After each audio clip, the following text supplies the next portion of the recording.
Assalamualaikum warahmatullahi wabarakatuh. Selamat berjumpa kembali dalam ruang pembelajaran fisika. Kali ini kita akan membahas sebuah pertanyaan yang menyatakan bahwa dari mana asalnya bilangan E itu memiliki hubungan dengan fungsi sin X dan cos X.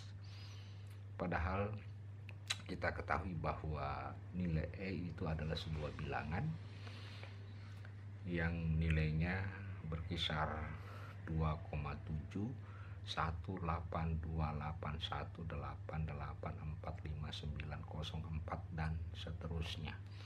Kok tiba-tiba ada hubungannya dengan fungsi sin dan fungsi kosinus? Pada video pembelajaran sebelumnya kita sudah melihat bagaimana fungsi bilangan Euler itu dinyatakan sebagai fungsi limit, yaitu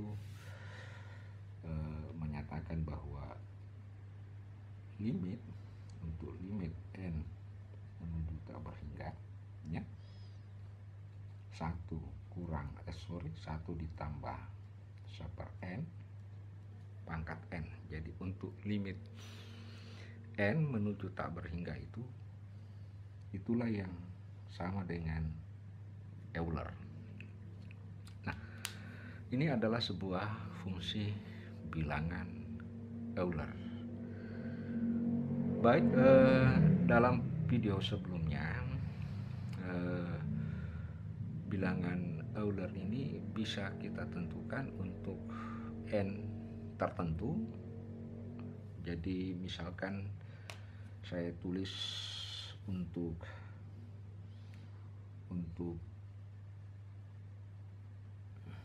n sama dengan 4 ya. Jadi saya pilih bukan limit untuk n tak berhingga, tapi untuk n sama dengan 4. Maka fungsi Euler itu harus dinyatakan sebagai tanda mendekati. Jadi bukan tanda sama dengan, karena tanda sama dengan hanya diperuntukkan untuk n yang tak berhingga. Sehingga bisa kita tulis 1 ditambah 1/4 pangkat 4. Berarti ini mendekati. Tentu n-nya makin membesar. Jadi kalau saya pilih untuk n katakanlah 100.000, maka tetap kita menuliskan mendekati 1/100.000 pangkat 100.000. Jadi makin besar nilai n-nya sebenarnya, maka fungsi bilangan ini makin mendekati nilai E. Itu yang harus kita ketahui. Karena sekali lagi dari awal E itu dirumuskan sebagai sebuah limit untuk n tak berhingga dengan fungsi bilangan ini itu sama dengan nilai E. Baik, kita lihat lagi. Kalau kita gunakan untuk nilai pendekatan, maka bisa juga kita menuliskan bahwa untuk katakanlah kita pakai untuk, misalkan saya tulis pangkat katakanlah IP, maka bisa kita tulis begini. Tentu saya gunakan sama dengan limit n menuju tak berhingga 1 ditambah ini I ya, IP per n pangkat n. Ya, ini bisa ditulis seperti itu atau hubungan IP. Nah, kalau saya tulis pangkat 5x ya, jadi kita bisa tulis limit n menuju tak berhingga 1 ditambah 5x per n pangkat n. Jadi ini adalah sebuah hubungan-hubungan bilangan-bilangan antara bilangan Euler dengan mekanisme penulisan. Jadi ini berlaku kalau n tak berhingga. Nah, apa yang akan menjadi pekerjaan kita kali ini, pembahasan kita kali ini adalah menentukan bagaimana keterkaitan atau hubungan antara bilangan Euler dengan fungsi-fungsi sinus maupun fungsi kosinus. Nah, untuk itu saya akan memilih, misalkan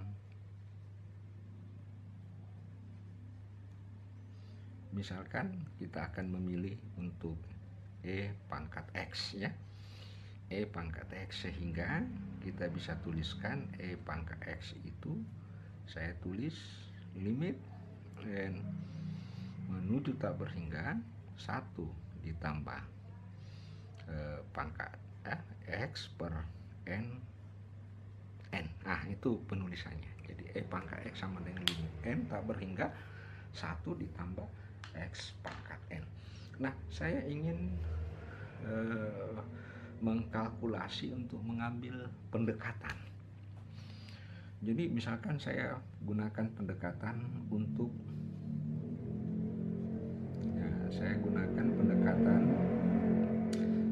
saya pilih untuk misalnya untuk n sama dengan 5 ya, untuk n sama dengan 5, sehingga penulisan ini itu menjadi EX ya, gini ya. Jadi pendekatan n sama dengan 5 sama dengan persis yang ini, sehingga kita bisa dapatkan 1 ditambah X per 5 pangkat 5. Oke. Nah, ini adalah sebuah pendekatan. Nah, tentu kita bisa selesaikan ini.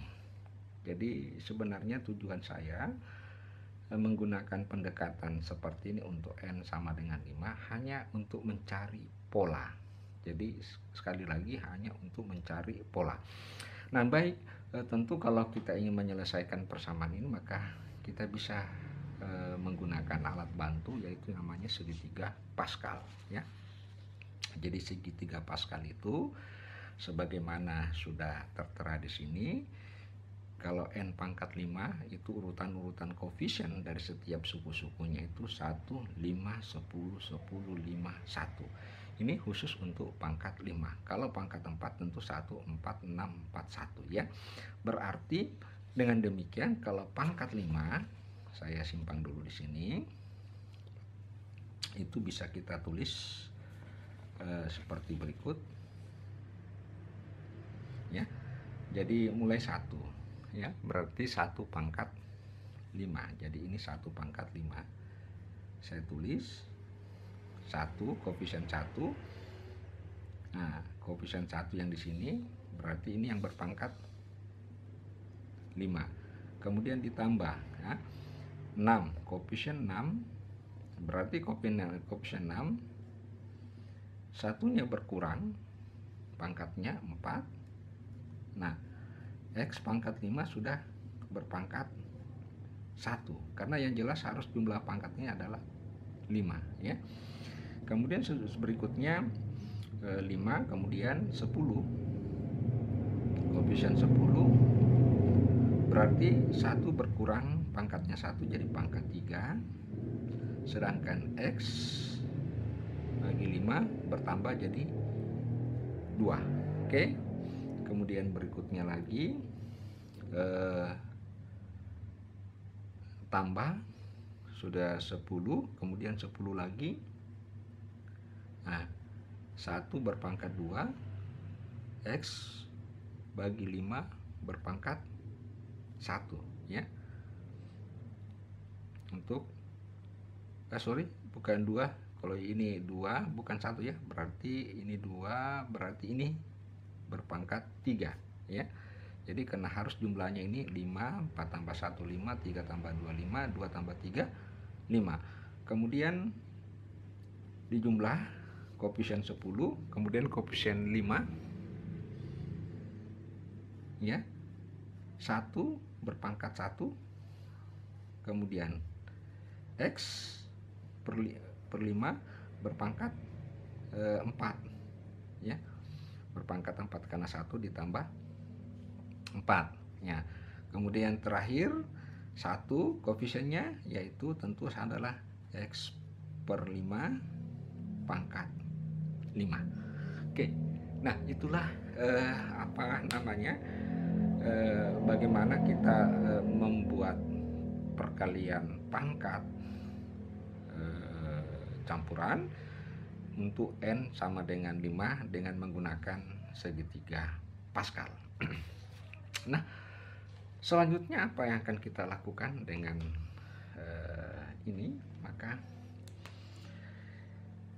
kita coba menyelesaikannya ya, menyederhanakan dulu persoalan ini. Tentu pangkat 5 ya tetap kita tulis 1, kemudian ditambah 6 ya, X pangkat 5, oke. Kemudian ditambah 10 ya. Nah, tinggal X pangkat 5 pangkat 2, kemudian ditambah 10 X per 5 pangkat 3, kemudian ditambah 5 X per 5 pangkat 4, kemudian ditambah X per 5 pangkat 5. Oke, jadi sudah bisa dimengerti sampai sini. Nah, berikutnya kita tinggal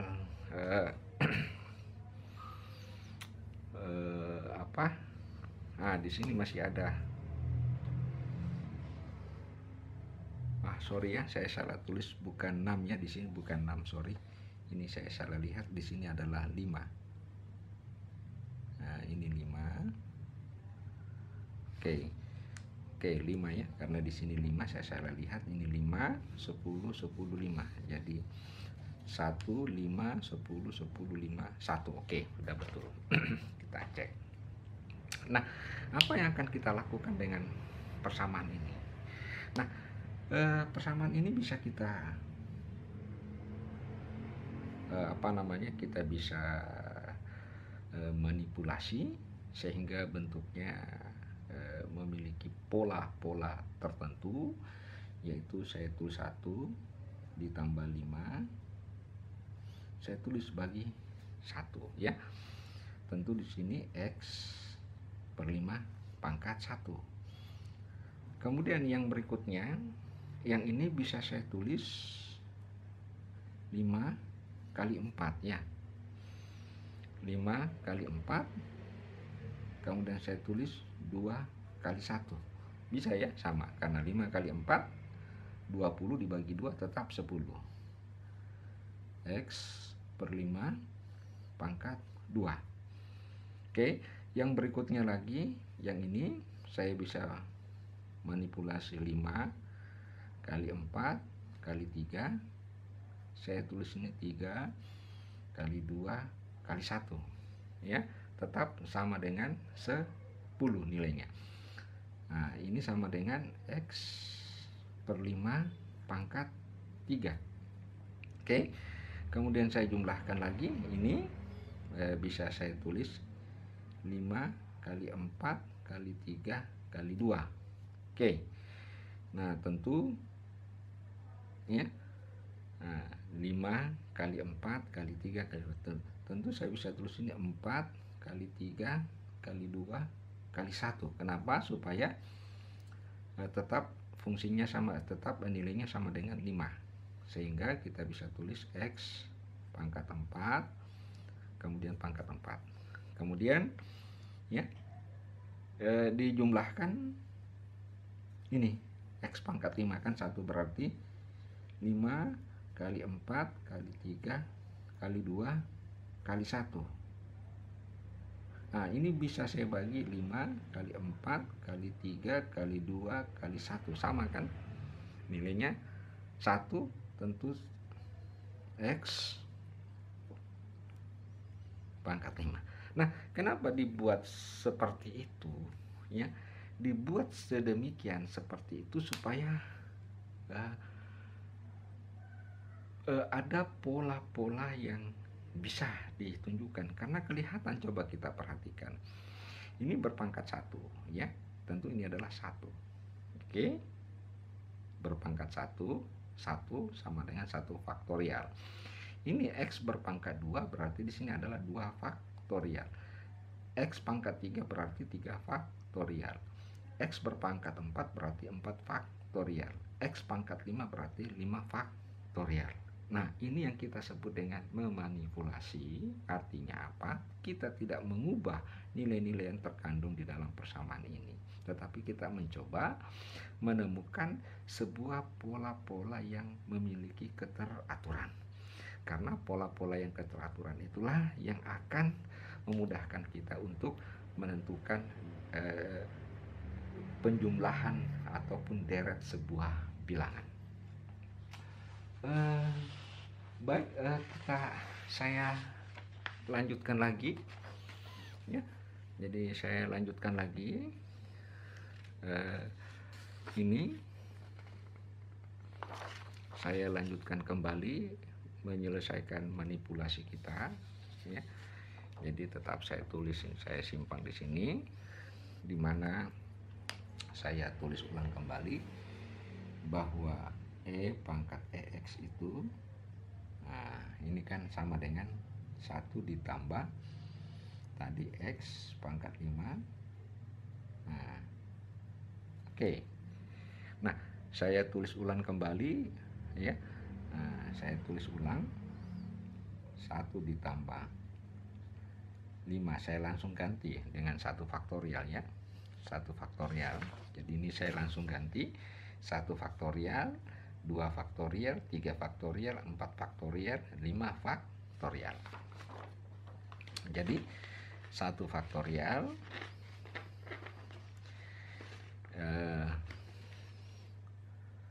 kemudian X per 5 pangkat 1 ya. Kemudian berikutnya 5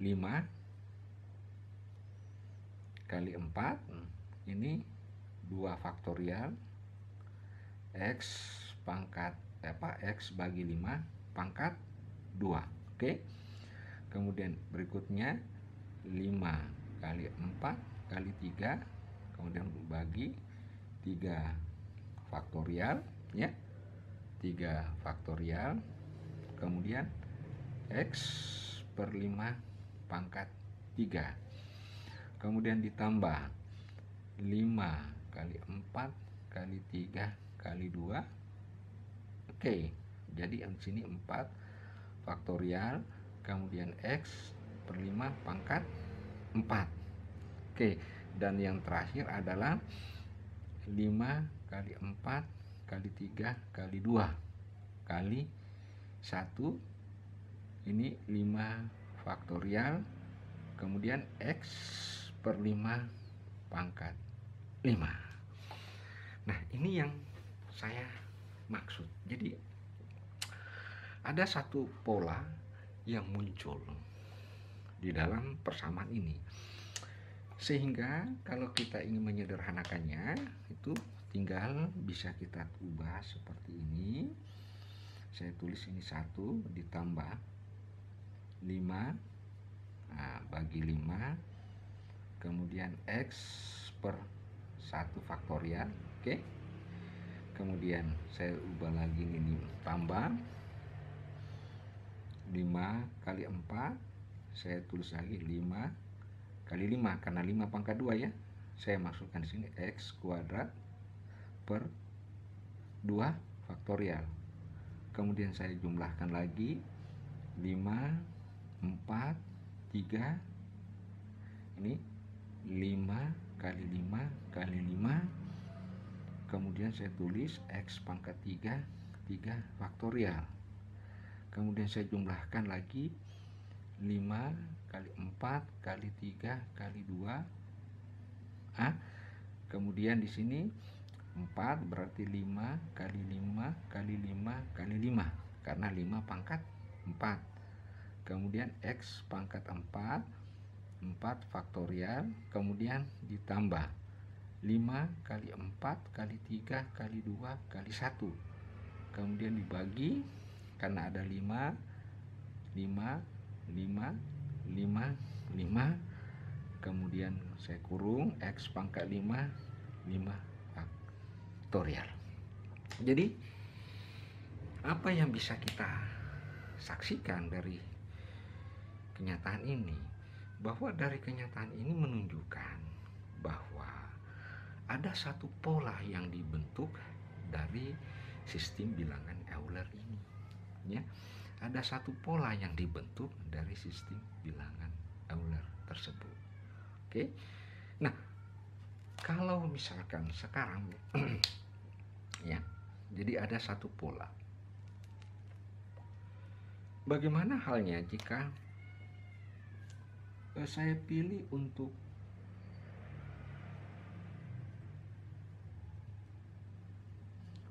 N adalah sebuah bilangan yang sangat besar.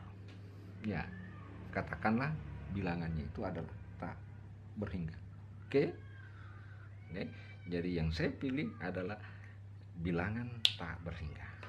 Maka kita akan dapatkan bahwa EX itu 1 ditambah, jadi katakanlah X ya,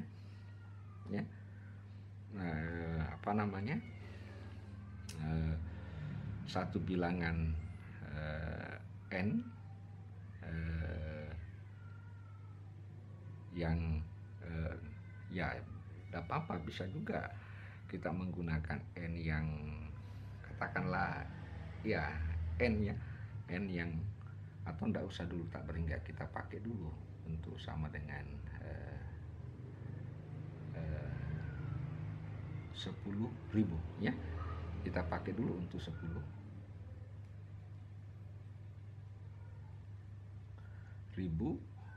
pangkat. Nah, ini masih gini. Maka berdasarkan pola ini, maka bisa kita ketahui bahwa 1 ditambah 10.000 ya dibagi 10.000 ya, X sama dengan 1 faktorial.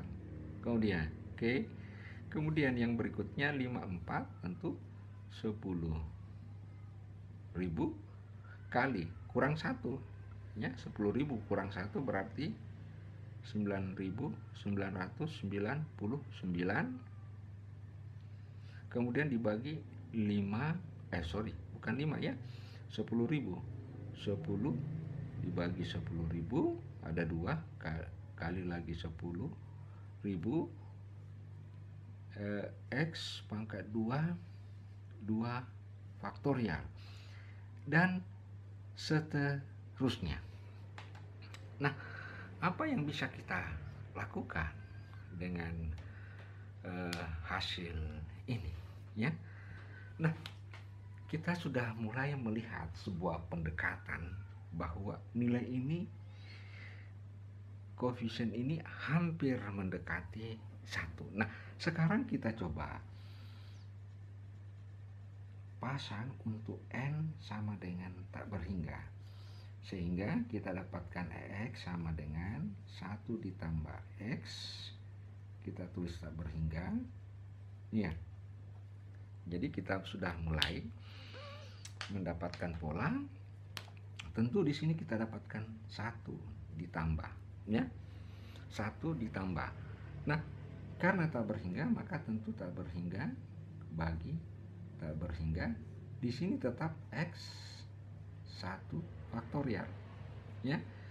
Kemudian berikutnya yang kedua tentu adalah tak berhingga dikali tak berhingga kurang 1 ya. Karena ada 2 tak berhingga, maka kita tulis 2. Maka kita dapatkan X kuadrat 2 faktorial. Kemudian dijumlahkan lagi yang berikutnya tak berhingga kali tak berhingga kurang 1 kali tak berhingga kurang 2. Tak berhingganya yang tadi sini ada 3, tentu tak berhingga kali tak berhingga kali tak berhingga. Maka di sini X pangkat 3 faktorial dan seterusnya. Ya, dan seterusnya. Nah, apa yang kita mau katakan? Bahwa nilai-nilai yang berada di sini itu mendekati 1, sehingga yang terjadi itu adalah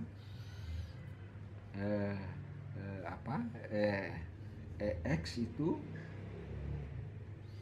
sama dengan 1 ditambah X kuadrat ya. X ya dikali 1 faktorial ditambah X kuadrat 2 faktorial ditambah X pangkat 3 faktorial dan seterusnya. Inilah nilai X yang kita dapatkan. Ya, itu adalah nilai X yang kita dapatkan, atau bisa kita tulis bahwa, atau kalau kita gunakan untuk X sama dengan 1, maka kita dapatkan 1 ditambah 1 faktorial ditambah 1/2 faktorial ditambah 1/3 faktorial dan seterusnya. Maka kita akan dapatkan 1/n faktorial ya. 1/n faktorial dari n 0 sama dengan tak berhingga. Ini adalah rumus lain dari Euler ya. Rumus lain dari Euler. Kita ambil untuk X sama dengan 1. Baik, saya lanjutkan kembali. Nah, pertanyaannya belum terjawab, apa kaitannya antara EX dengan bilangan Euler dengan fungsi sin. Nah, saya percepat saja, saya langsung kita dapatkan tadi EX itu adalah 1 ditambah ya X ditambah X kuadrat 2 faktorial ditambah X kuadrat 3 faktorial ditambah X pangkat 4 faktorial dan seterusnya. Nah, sekarang kalau saya ganti E menjadi IX ya, maka kita dapatkan 1 ditambah IX, kemudian ini kurang karena I, berarti X kuadrat 2 faktorial ditambah I, berarti kurang ya, kurang IX pangkat ya, IX pangkat 3 faktorial ditambah X kuadrat plus berarti X pangkat 4 faktorial dan seterusnya. Nah, ini akan kita dapatkan 1 dikurang ya, 1 dikurang.